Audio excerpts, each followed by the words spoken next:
Buenas noches. Hoy sí se nos enfrió la noche, ¿no? Pero a pesar de todo aquí estamos. Los sellados. Los sellados siempre sobreviven a toda crisis, ¿no? Muy bien, voy a invitarles en esta noche a abrir sus Biblias en el libro de Apocalipsis, el capítulo 9.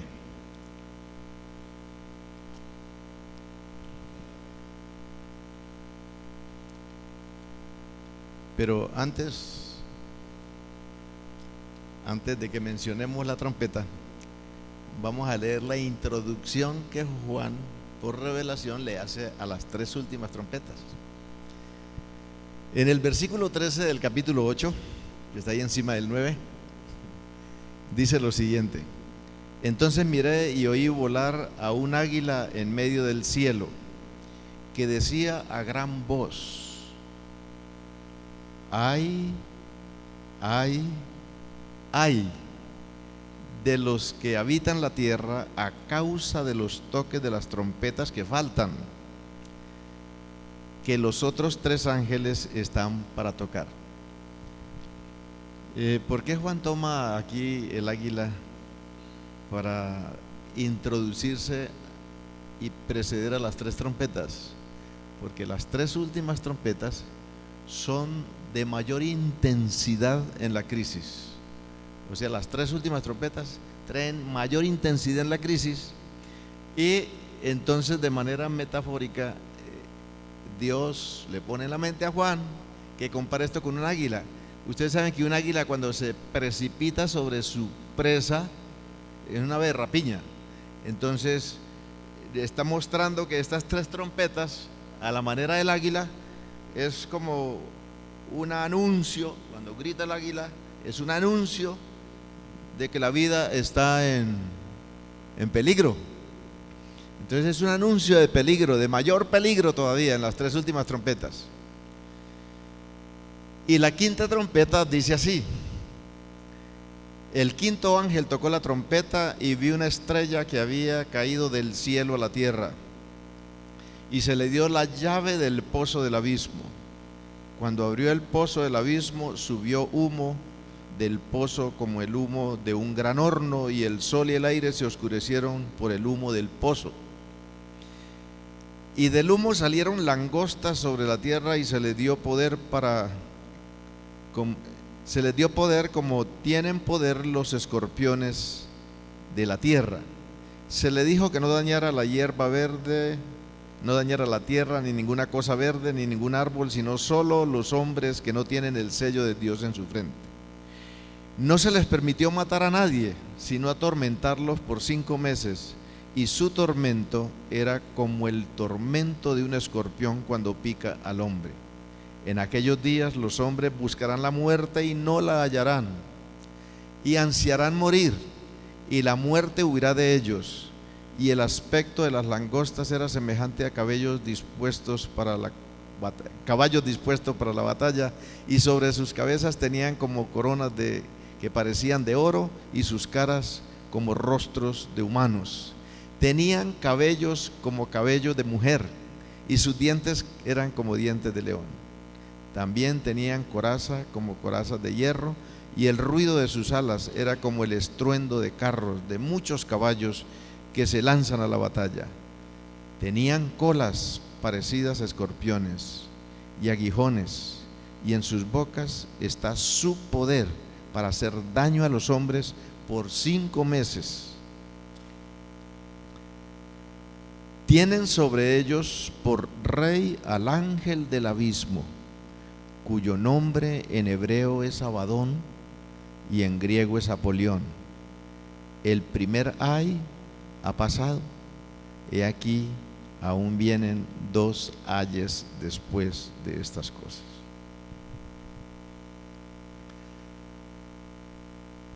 Primero vamos a identificar entonces el ángel del abismo. Y la primera vez que se menciona la palabra abismo en la Biblia es en Génesis 1, ¿cierto? Génesis 1, cuando Dios se dispuso a la creación, la revelación comienza diciendo: En el principio creó Dios los cielos y la tierra, y la tierra estaba sin orden y vacía, y las tinieblas cubrían la superficie del abismo, y el Espíritu de Dios se movía sobre la superficie de las aguas. Noten ustedes que aquí en la creación el abismo tiene tres características aquí en este texto. Una característica es que el abismo aquí contiene agua. El abismo es vacuidad, no hay nada. Y el abismo es tinieblas.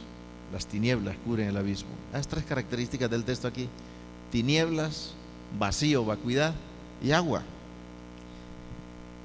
Y en la boca de los profetas, en la revelación de la Biblia, los profetas toman como punto de partida esto para mostrar que el abismo se convierte en la morada de la serpiente, del dragón. Noten ustedes, vayamos a Isaías capítulo 14 versículo 12, y Dios le llama a Satanás lucero, estrella, y le dice: ¿cómo caíste? ¿Cómo caíste? ¿Cómo caíste del cielo? En otras palabras. Y Ezequiel 28:17, en armonía con Isaías, vuelve y menciona a Lucifer como lucero, como estrella que Dios arroja a la tierra. Y en Apocalipsis capítulo 12 versículo 9 habla de la serpiente antigua que se llama Diablo y Satanás, que tuvo una batalla en el cielo con Cristo y sus ángeles, y el Satanás con sus ángeles, pero no prevaleció y fue arrojado a la tierra. Y en el capítulo 20 versículo 1 al 3, noten que cuando llega el milenio, entonces Dios envía un ángel con una cadena que toma a la serpiente, lo toma preso y lo ata para que permanezca en el abismo aquí en la tierra. Por lo tanto, este planeta se convierte en el abismo, la morada de Satanás. Muchas razones hay, pero hay una razón fundamental.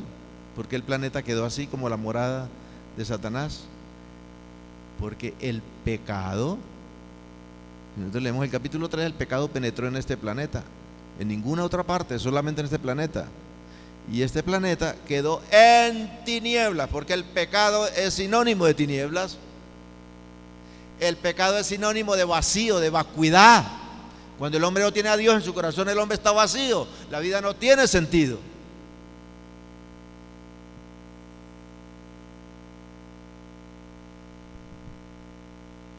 Por lo tanto, la estrella que cae del cielo a esta tierra y que recibe las llaves del abismo es Satanás. Es Satanás. ¿Por qué Satanás recibe las llaves del abismo? Y voy a otro punto, eso de las llaves del abismo. Aquí hay en un texto de Romanos capítulo 10 versículo 7, el apóstol Pablo tiene un texto aquí muy interesante para aclarar ciertas cosas acerca de Jesús. Romanos capítulo 10 versículo 7. El apóstol Pablo dice aquí: ¿o quién descenderá al abismo? Y esto para subir a Cristo de entre los muertos. O sea que Pablo le llama abismo al sepulcro, a la fosa, a la huesa, al Hades, al infierno, todas esas palabras. La muerte. ¿Quién descenderá al sepulcro, al hoyo, al abismo, a la muerte? Y esto para hacer subir a Cristo. O sea que la muerte tiene como nido el sepulcro. El hombre le espera es el abismo, el sepulcro, la muerte. Y noten si el abismo tiene todas estas connotaciones, pues Satanás reúne todas estas características.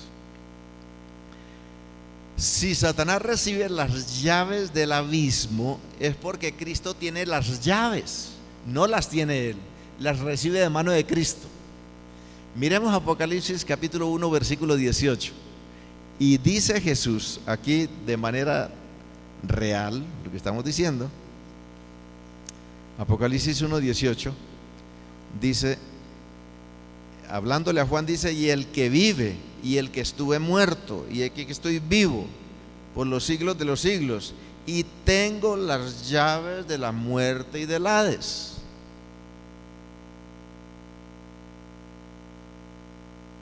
Y el abismo es el sepulcro. Y el autor de la muerte, y para que no nos hagamos muchas ilusiones que esto es verdad, vamos a San Juan capítulo 8 versículo 44 y ustedes van a ver. Miren lo que dice San Juan. Si es verdad que Satanás como autor de la muerte recibe las llaves de la muerte, Jesús estaba en una contradicción con los fariseos con respecto de quién era su padre. Y Jesús le dice a los fariseos que su padre es el diablo. Es lo que dice San Juan 8, 44. Dice Jesús: soy de vuestro padre el diablo, y queréis hacer los deseos de vuestro padre. Él fue homicida desde el principio. Si él es homicida, él es el autor de la muerte. Él es homicida desde el principio. Y no se ha mantenido en la verdad, porque no hay verdad en él. Cuando habla mentira, habla de su propia naturaleza, porque es mentiroso y padre de mentira. O sea que Satanás es el autor de la muerte, y por eso Cristo le entrega las llaves de la muerte. ¿Qué quiere decir aquí? Lo que está diciendo la revelación, mis apreciados hermanos, es que Satanás no tiene el poder ni la soberanía de este planeta como son sus pretensiones. Cuando Satanás llevó a Adán y a Eva al pecado, él secuestró el planeta, lo secuestró, y el planeta quedó bajo la maldición de la muerte, todos los habitantes del planeta. Pero todos nosotros sabemos que Cristo vino, se encarnó, vivió la perfección de la ley, y así pudo ofrecer una ofrenda perfecta a Jesús. Y a través de esa ofrenda perfecta en la cruz del Calvario pudo rescatar a la humanidad. Y dice Hebreos 2:14 que como los hombres participamos de carne y sangre, Cristo también participó de carne y sangre para, por medio de la muerte, arrebatarle al que tenía el imperio de la muerte.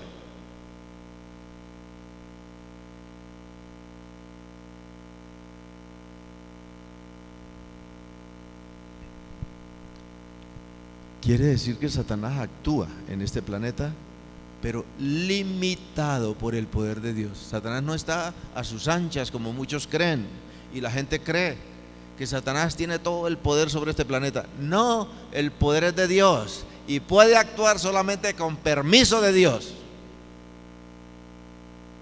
Cristo tiene las llaves.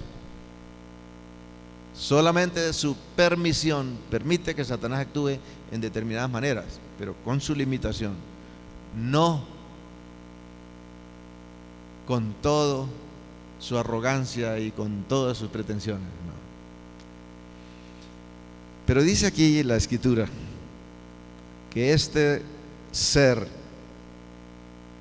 que habita este abismo, este planeta,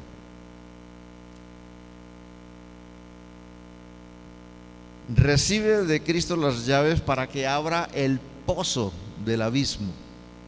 Y ese pozo, cuando él lo abre con la llave que Cristo le entrega, quiere decir con la libertad que Cristo le da, porque es una metáfora, con la libertad que Cristo le da, él logra abrir el pozo, y del pozo sale mucho humo. Y noten que en las trompetas anteriores, el sol la tercera parte, la luna la tercera parte, las estrellas la tercera parte, se oscurecía. Pero aquí dice que se oscureció el sol y se oscureció la atmósfera, el aire. y fue muy intenso el humo, y del humo salieron langostas, dice la Escritura. Y hace una descripción de las langostas que es la misma descripción que hace Joel en el Antiguo Testamento, en el capítulo 1 y 2. ¿Qué estaba pasando con Joel cuando habla de las langostas? Joel está haciendo un anuncio a Israel que viene un juicio contra Israel. Y por eso dice: toca trompeta en Sión, que se toque trompeta en Sión, que se advierta al pueblo del peligro inminente que se cierne sobre sus cabezas.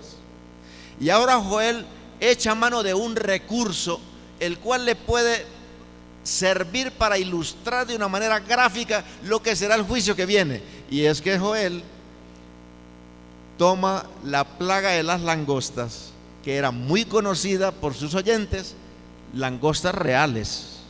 Los animales esos, eran tan densas las nubes de langostas que oscurecían el sol. Y por eso he hablado de la oscuridad del sol. Cuando ustedes vayan a sus casas pueden leer el capítulo 1 y 2, porque aquí yo solamente hago el toque de la idea, pero ustedes pueden leer y ya ver en la magnitud de todo eso. Joel toma de manera literal de las langostas cuando ellas invadían el terreno de Judá, el terreno de Jerusalén, de Palestina, y barrían con la naturaleza. Ese animal acababa con las cosechas, con todo lo que estaba verde, lo devoraban. Y eso era un juicio que Dios hacía a Israel por su apostasía. Y ahora Joel toma eso que sucedía con las langostas para mostrarles que vendría el ejército caldeo, Nabucodonosor con sus ejércitos, a invadir a Palestina, y que al estilo de las langostas barrería a Palestina, y que sería tan voraz como el león, tenía dientes de león, y esas cabelleras parecidas a las cabelleras de la mujer. Pues nosotros sabemos que los caballos tienen unas crines que cuando son cultivadas y usan champú y todas esas cosas, bonito, parece la cabellera de una dama, ¿no? Yo conocí cuando era niño en el campo de esos que son ricos, que tienen sus caballerizas y les tienen veterinario y su salón de belleza para hacer su peinado y su cosa los caballos. Y cuando salían a esas exhibiciones, cómo esa ondulación de esa crin tan bonita. Y yo creo, no sé si hago una exégesis aquí, pero me parece que es lo que quiere decir el profeta, ¿no? La hermosura de esa cabellera, de esas crines de los caballos, muy parecida a las lindas cabelleras de las damas, ¿no? Y por eso toma y hace esas ilustraciones. Pero noten que dice que tenía dientes de león, esas langostas. Pues de esa manera Joel hace una descripción de esta plaga, de estos animales, para ilustrar la invasión que vendrá por los ejércitos caldeos. Pero ahora San Juan hace otro tipo de descripción. A través de las langostas de Joel, San Juan está haciendo una descripción de cómo van a surgir la multitud de demonios en el planeta para atormentar a los seres humanos. ¿Eso es lo que está diciendo San Juan? Así como las langostas, serán los demonios que harán la invasión del planeta. Digo invasión no porque hasta ahora no estén aquí, sino porque ahora Dios abre la puerta, da libertad, permite, entrega la llave. Ahora se va a manifestar en esa multitud de demonios todo esto que está diciendo aquí. Está diciendo la Escritura. Y dice que estas langostas tienen colas. Estos caballos, los caballos, tienen colas, y con las colas hieren, dañan. Pero tienen aguijones al estilo del escorpión. Eso tiene una explicación bíblica. La cola, y para que lo veamos más de manera bíblica, vayamos Apocalipsis capítulo 12, versículo 3 y 4, para que vean ustedes cómo dice aquí: que el gran dragón, la otra señal que San Juan ve en el cielo, el gran dragón que se coloca al pie de la mujer que está embarazada para cuando dé a luz devorar a su hijo, dice que ese gran dragón con su cola, arrastra la tercera parte de los ángeles. ¿Cómo así que con su cola? La cola está atrás. En otras palabras, lo que quiere decir es que tomó la tercera parte de los ángeles a la traición, con el engaño, con la mentira y con el error.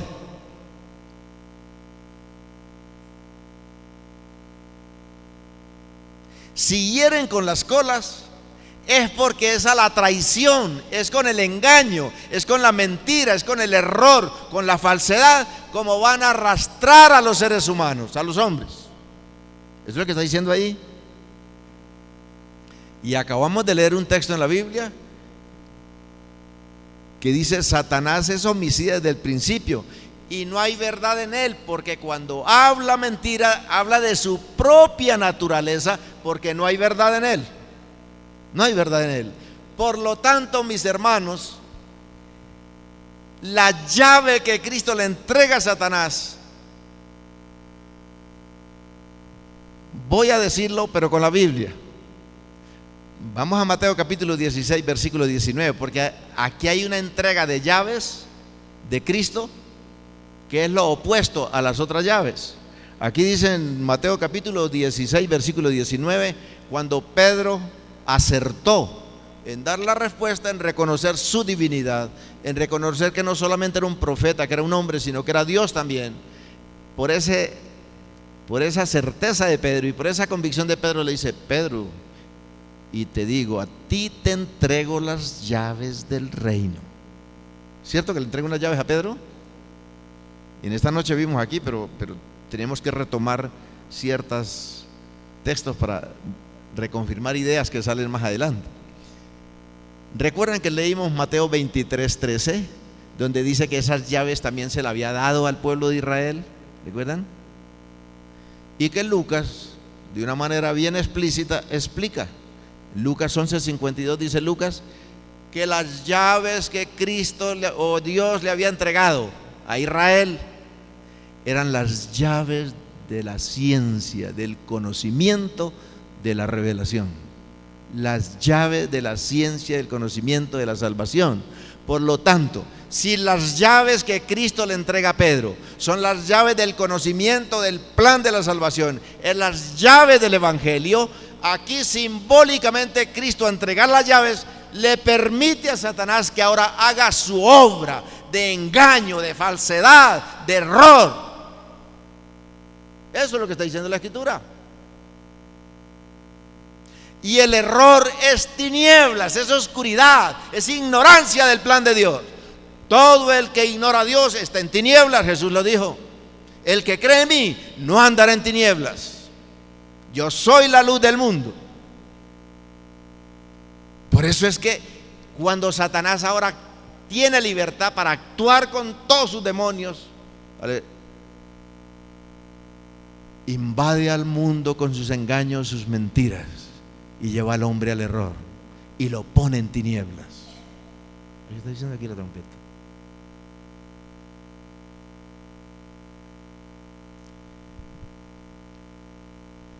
Pero dice la Escritura que Dios dijo: no podrán dañar la hierba verde ni los árboles verdes. Recuerden que la hierba verde, los árboles representan al pueblo de Dios. Y aquí está el contraste, mire lo que dice: y se les dijo que no dañasen la hierba de la tierra, ni ninguna cosa verde, ni ningún árbol, sino solo a los que no tienen el sello de Dios. Los que no tienen el sello de Dios no son árboles, no son hierba. Los que están representados aquí en la hierba y los árboles son los que tienen el sello de Dios. ¿Y cuál sería ese sello que Satanás y los demonios no podrían?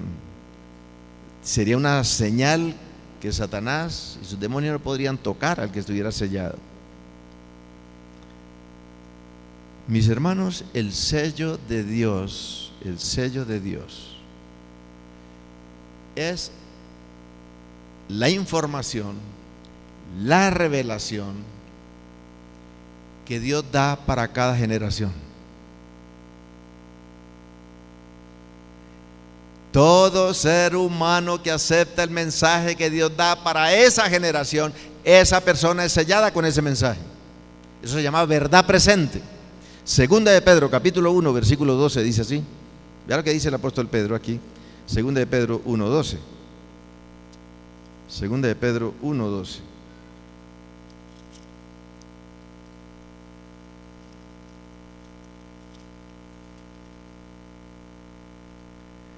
Por tanto, siempre estaré listo para recordaros estas cosas, aunque vosotros ya las sabéis y habéis sido confirmados en la verdad que está presente en vosotros. De este texto es que se origina la frase verdad presente, de este texto. Cada generación tiene un mensaje para su época. El mensaje que Moisés dio en el Génesis no es el mensaje nuestro ahora. El mensaje que dio en el desierto no es el nuestro ahora. El mensaje que dio los apóstoles en su momento, que dieron los apóstoles, no es la fuerza para nosotros ahora. Noten ustedes que nosotros los adventistas del séptimo día hablamos mucho de la verdad presente, y la verdad presente para nosotros es la doctrina del espiritismo, que tiene que ver con todo esto que va cada día más intenso, con el estado de los muertos para poder entender el problema del espiritismo, Reforma Pro Salud, Sábado. Todas esas doctrinas son las doctrinas para esta generación. Mateo capítulo 24, versículo 45. Noten ustedes que aquí el evangelista habla del pueblo de Dios que tiene la verdad presente y dice: bien, será feliz, bienaventurado el siervo que cuando Cristo venga lo encuentre haciendo lo que debe hacer, dando el alimento a tiempo a la familia. Y dar el alimento a tiempo es presentar la verdad presente para ese momento, para esa generación. Y eso es lo que Satanás está empeñado en no permitir que el mundo sepa de las verdades que Dios dejó para este momento. Por eso oscurecerá el entendimiento de la gente, tratará de que la gente se ciegue, no entienda a Dios. Vamos a ver, Segunda de Corintios capítulo 4, versículo 4. Segunda de Corintios capítulo 4, versículo 4.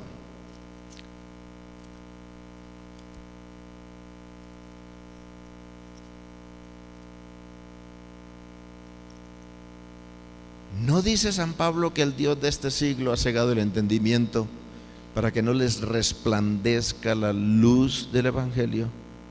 Y si el evangelio es luz, lo que no es evangelio será oscuridad, será tinieblas.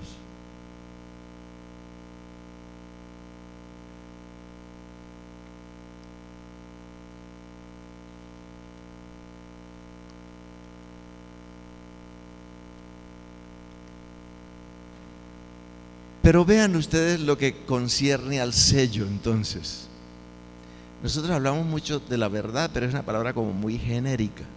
Pero estoy haciendo acepción y digo que es el mensaje para una generación, para un momento, para una época. Ese es el mensaje que sella.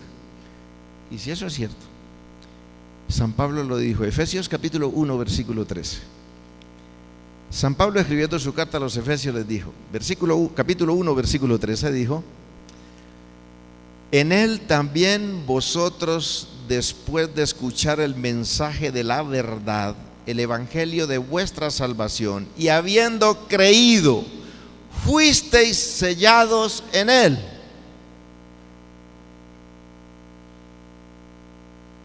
Con el Espíritu Santo de la promesa. Aquí están unidas dos cosas, la palabra y el Espíritu. Y el capítulo 4 de la misma carta, versículo 30, sigue diciendo el apóstol Pablo: y no contristéis al Espíritu Santo de Dios, por el cual fuisteis ¿qué? Sellados. para el día de la redención.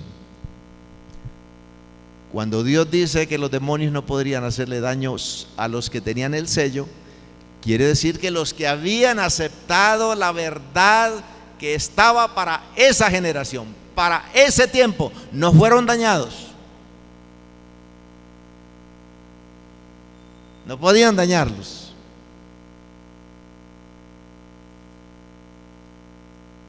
Y diríamos, ¿y cómo? ¿Y cómo? Mis hermanos, yo me siento feliz al comprender esto, ¿Cómo es posible que venga y nos invada otro país con aviones y con armamento sofisticado y nubes de soldados, y entonces diga Dios, pero no tocarán al que tenga el sello? Y ustedes y yo nos ponemos a reventarnos la cabeza, ¿y cómo se van a dar cuenta ellos que yo tengo un sello? Los ángeles de Dios, el ministerio angélico que Dios envía para ayudar a los hombres a salir adelante en las crisis, esos ángeles están comisionados por Dios para proteger a sus hijos. Yo la primera vez que leí la Biblia, cuando Dios le dijo a Noé, meterás al arca tantas parejas, animales inmundos y limpios, y Noé, ¿cómo va a ser Noé ahora eso? Y cuando dice, estos animales comenzaron a venir de todas las direcciones, dirección al arca, yo me pregunté cuando no entendía este mensaje, me pregunté, ¿y cómo esos animales llegaron al arca? Hasta que una vez leí Patriarcas y Profetas y dice, los ángeles se encargaron de meterle los animales al arca a Noé. Y si los ángeles se preocupan por seleccionar los animales, ¿cuánto más los hijos de Dios? Estos mensajes no son mensajes de terror para el pueblo de Dios. Estos mensajes son mensajes de esperanza, son mensajes de aliento, son mensajes de seguridad, son mensajes de afirmación en la fe.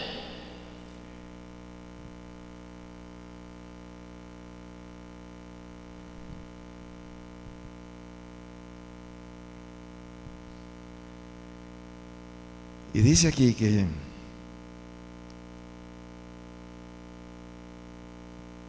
el poder estaba también en las bocas, dice el versículo 11.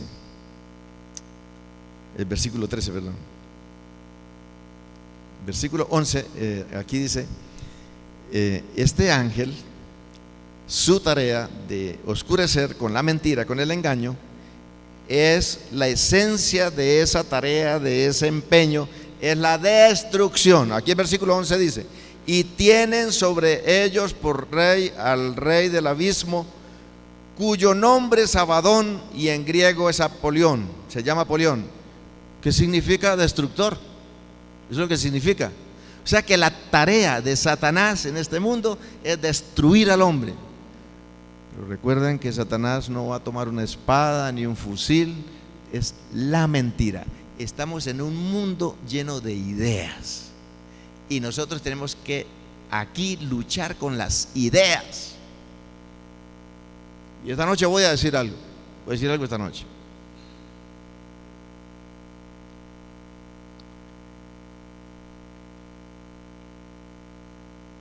Como iglesia, esto nos tiene que hacer despertar como iglesia.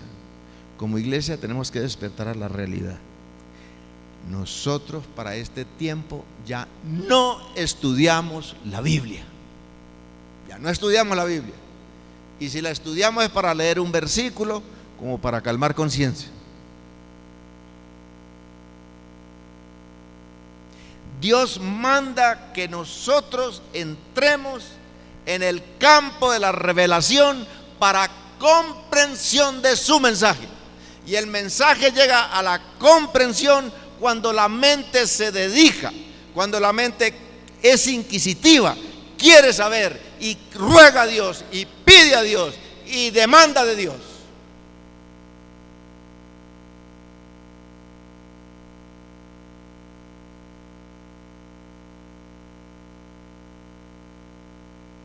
Y es muy posible, mis hermanos, que la mayor parte de nuestro tiempo se lo lleva a la televisión. Es posible, muy posible. La mayor parte del tiempo se lo lleva nuestro trabajo. Es muy posible. La mayor parte del tiempo nos mantiene a nosotros tan embargados en tantas actividades y tantas cosas que hemos descuidado el estudio de las Escrituras.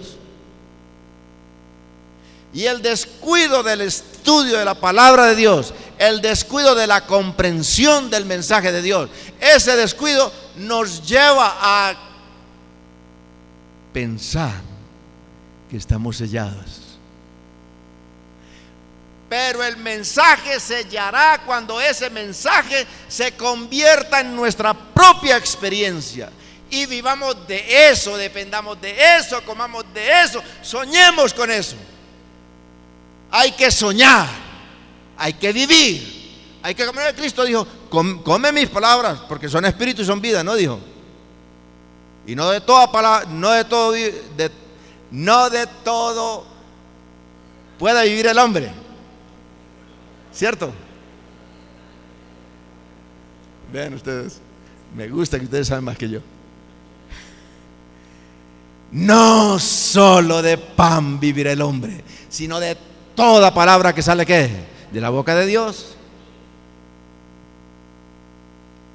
Yo había leído que si leyéramos Daniel y Apocalipsis y lo entendiéramos, habría una revolución en la iglesia adventista. Yo he leído ese pasaje, ese pensamiento. ¿Y por qué no hay revolución? ¿Por qué no hay revolución?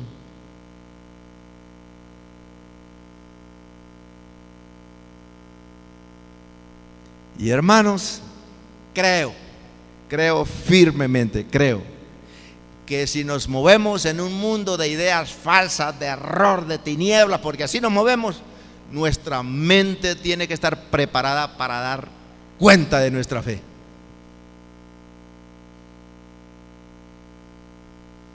Y lo repito aquí, para mí es un misterio, créanmelo, que estoy entrando en un misterio grande. Para mí es un misterio que no alcanzo a entender. ¿Cómo es que a una adventista del séptimo día se lo arrastre otro de otra religión? Cuando si esto es un mensaje macizo, esto es un mensaje poderoso, claro, contundente, salvífico, transformador. No puede ser posible. No puede ser posible.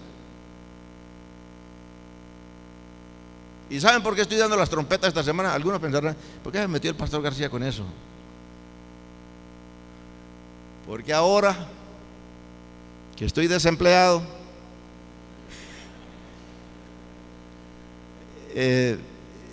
estoy andando por las iglesias, estoy dando el seminario por las iglesias, y encuentro en las iglesias un poco de doctrinas raras y las 7 trompetas funcionando en las iglesias con un poco de hermanos confundidos, más oscurecidos que estas langostas de aquí, y creyendo un poco de cosas raras con esto y aterrados porque va a caer, no sé, medio cielo y va a acabar con media tierra. Y interesante.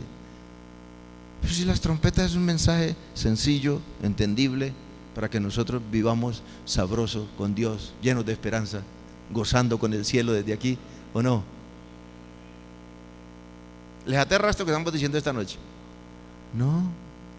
El Señor quiere que abramos el oído y los ojos para oír y ver. Mis hermanos, voy más con el sello, Vamos al Antiguo Testamento, al libro de Éxodo. Éxodo capítulo 12. Vamos a mirar eso del sello, porque me interesa que lo miremos en la perspectiva de nosotros como estudiosos de la Biblia.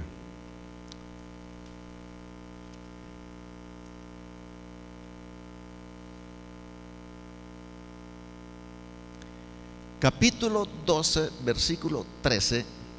Esta palabra señal es igual a sello. Señal, sello, marca, son 3 palabras sinónimas. Y noten lo que dice aquí Dios a Israel: la noche que los voy a liberar, la noche que los voy a sacar de Egipto, para que el ángel no entre con la espada a su casa. Eso es lo que está diciendo Dios aquí. Si nosotros leemos de más atrás, la sangre del cordero que ustedes sacrifiquen para comerlo, pondrán la sangre en el dintel de las puertas, y el ángel verá la señal y pasará de largo. En otras palabras, el ángel sabrá qué familia tiene el sello, es lo que está diciendo aquí. Y miremos en el versículo 13, capítulo 13, versículos 8 y 9. Dice que ese evento de la Pascua, esa experiencia de la Pascua, lo harás saber a tu hijo en aquel día diciendo: esto es motivo de que el Señor hizo por mí cuando salí de Egipto.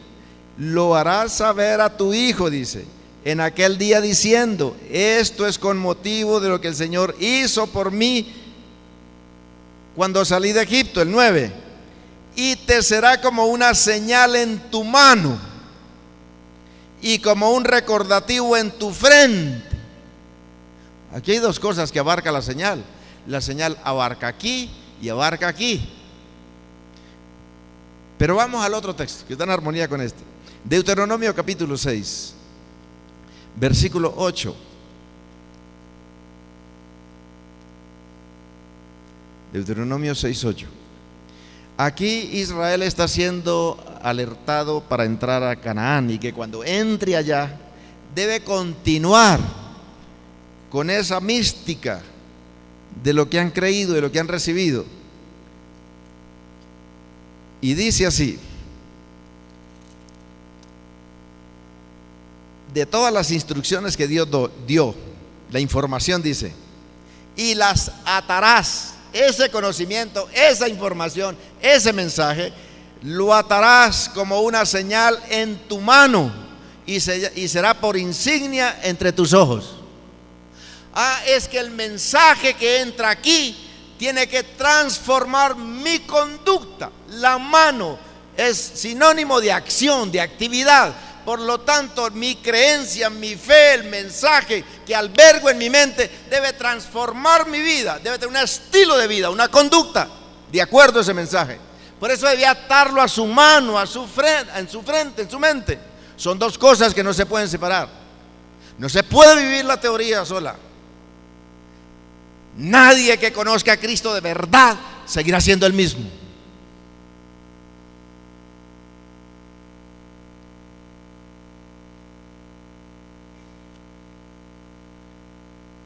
Mis hermanos, aquí dice la trompeta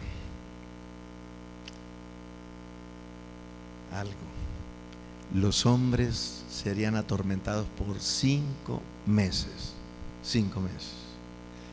Si ustedes leen Génesis capítulo 7, versículo 24, esos 5 meses, 150 días,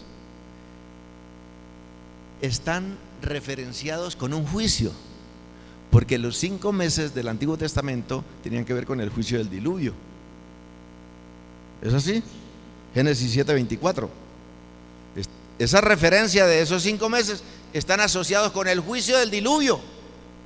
Y estos 5 meses aquí están asociados con el juicio a esa generación que oprime a los hijos de Dios. Un juicio. Pero lo interesante es que no mueren. Yo fui picado por los alacranes y sé qué es eso. Qué cosa terrible. Alacranes puede hasta matar a una persona. Pero aquí dice que no lo mataría, lo atormentaría.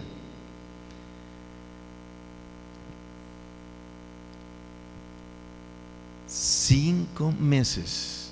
¿Saben que los estudiosos de las langostas dicen que la langosta tiene un periodo de vida de 5 meses? Eso dura la langosta. Y Dios toma eso de la vida, el periodo de vida de la langosta, para mostrar un tiempo pues corto. Lo que está diciendo aquí es que Dios es el que tiene en sus manos la historia del hombre, el hombre que se mueve en el espacio y en el tiempo. Dios es el que tiene en sus manos el poder para decir hasta aquí. Satanás tenía su límite, no podía ir más allá de lo que Dios había especificado. Y eso me gusta de Dios. ¿Y por qué los hombres iban a buscar la muerte? Era tanta la tortura, tanto el dolor, tanta la desesperación, que iban a buscar la muerte. Pero aquí no está hablando de alacranes y de colas con aguijones literales, está hablando simbólicamente. Lo que está hablando aquí es que el mundo entraría en las tinieblas del error y su vida se llenaría de vacíos, su vida se llenaría de inseguridad, su vida se llenaría de la soledad, lejos de Dios. Y esto haría que el hombre sufriera las angustias más grandes de su vida. Y por eso hoy ustedes ven gente con mucho dinero y muriendo en la pobreza más grande, tirando de un edificio de 10 pisos. Artistas con toda la gloria mundial, internacional, que gozan de todo, suicidándose. Mujeres hermosísimas, pero hermosas, yo creo que le ganaron a Eva, y suicidándose. Yo tuve que atender a una madre que su hija tomó el revólver de su padre, que era un coronel, y se dio un tiro en la sien, de 15 años, y la señora me mostró la foto. Qué preciosa muchacha. ¿Se suicidó? Yo les voy a contar que las ideas tienen su problema en la psicología. Aquí Juan está hablando de un contenido psicológico. Está hablando Juan aquí. Es un contenido psicológico. Son las ideas, los aguijones del alacrán, las ideas erradas, las falsedades, el engaño de Satanás que pone a los hombres en esa situación. Y yo cuando leí esto lo entendí mejor, por experiencia propia. Yo crecí en un hogar católico, mis abuelos, mi madre, pero yo casi por el mayor tiempo lo pasé en la casa de mis abuelos. Mi abuela era una mujer religiosa, como dicen, de cepa. Estaba haciendo la comida y era contando pepitas del rosario. Y uno veía que movía la boquita, la abuelita. Y ella tenía un cuadro, que yo creo que por tradición mucha gente lo tiene, un cuadro que le llaman el cuadro de la Virgen del Carmen. Y ella está sentadita con el niño Jesús aquí, y debajo de sus pies el infierno ardiendo y las pobres almas pidiéndole que lo saque de ahí. Y yo veía ese cuadro, lo contemplaba, y yo he sido muy religioso desde niño, pero bien religioso, desde niño. Y a mí me encanta ir a la iglesia a ponerle velas a los santos, y los diciembres a feliz cantando villancicos, muy religioso. Y yo contemplaba ese cuadro y veía lo que yo pensaba y decía: arder sin fin, revolcándose en el fuego, en la angustia más terrible, sin fin, sin fin, porque a mí me han enseñado que el purgatorio podía ser un pasoncito, pero que el infierno, el que llegaba allá, y yo me sentía que no estaba apto ni para el purgatorio sino para el infierno. Y yo pensar que iba a entrar al infierno a arder eternamente sin fin, créanme lo que eso me causaba la angustia más grande. Yo viví esa angustia. Ay, pero cuando conocí este mensaje, es como cuando uno va a loma arriba con un bulto de 5 arroz en el hombro y se lo quita. Qué descanso. Eso no es mucho. Pero mis hermanos, en el mundo hay gente en las angustias más terribles. Mira, una señora vino a hablar conmigo y habría sufrido hasta parálisis, porque ella fue y se confesó, y en su confesión manifestó pues los pecados que ha cometido. Y dice que el sacerdote le dijo: tú eres así literalmente, tú eres una prostituta, una Magdalena, no tienes derecho a vivir por tus pecados. Increíble, increíble. Dice que salió al atrio y quedó tullida, porque el impacto que le causó fue muy tremendo. Andaba de psiquiatra en psiquiatra, de psicólogo en psicólogo, y no encontraba remedio. Y vino a la iglesia y pidió, y hablamos. Cuando comencé a explicarle la ternura de Dios, ese evangelio de perdón, de amor y esa capacitación que Dios da para salir del pecado, de la esclavitud del pecado, y cuando comenzamos a se le querían brotar los ojos y decía, eso es así, eso es verdad. Y eso sí es verdad. Mis hermanos, la salvación es tan linda, tan grandiosa, que cuesta creerlo de lo buena que es.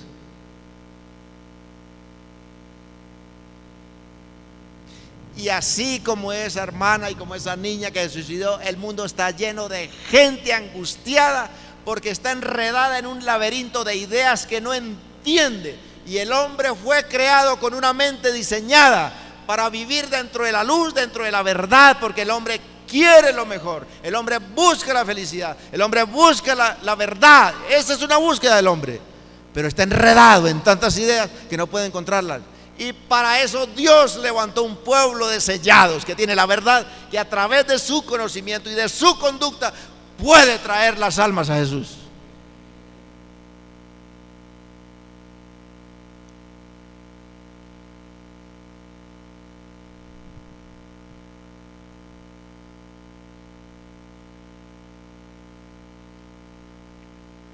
La escritura en esta trompeta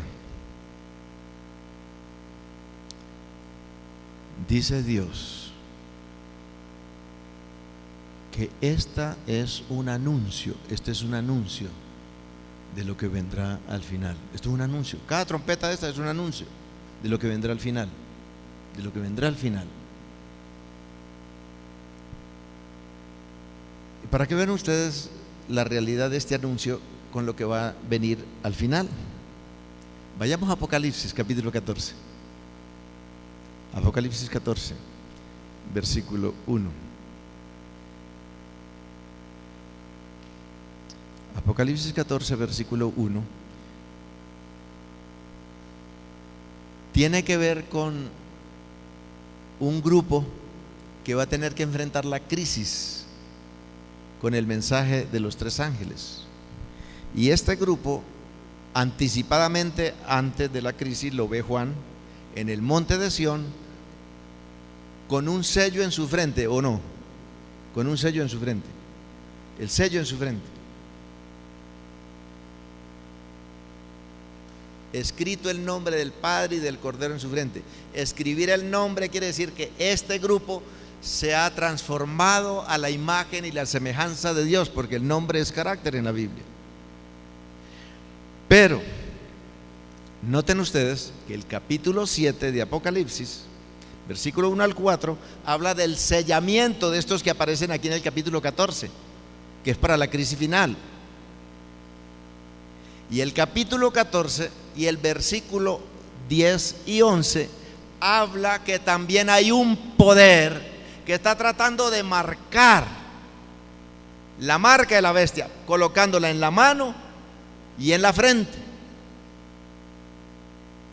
Y hay una advertencia de Dios que el que reciba la marca de la bestia recibirá la ira de Dios sin mezcla, sin misericordia, dice. Nosotros los adventistas sabemos con sobradas razones, la Biblia lo explica, no lo voy a explicar esta noche, que la marca que se constituirá de manera visible, porque noten que la verdad en el interior sella, pero de manera visible, para que el mundo sepa, estarán guardando el sábado frente a una ley que prohíbe guardar el sábado y que se debe guardar el domingo. Y cuando los hijos de Dios lleguen a esa crisis final, deben de haber estado sellados interiormente con esa verdad. Y hermanos adventistas, no estemos soñando con que seremos sellados con el sábado allá. Somos sellados ya, ahora, en medio de todo este mundo lleno de error y de falsedad y de engaño, porque Satanás cada día estará haciendo esto más intenso.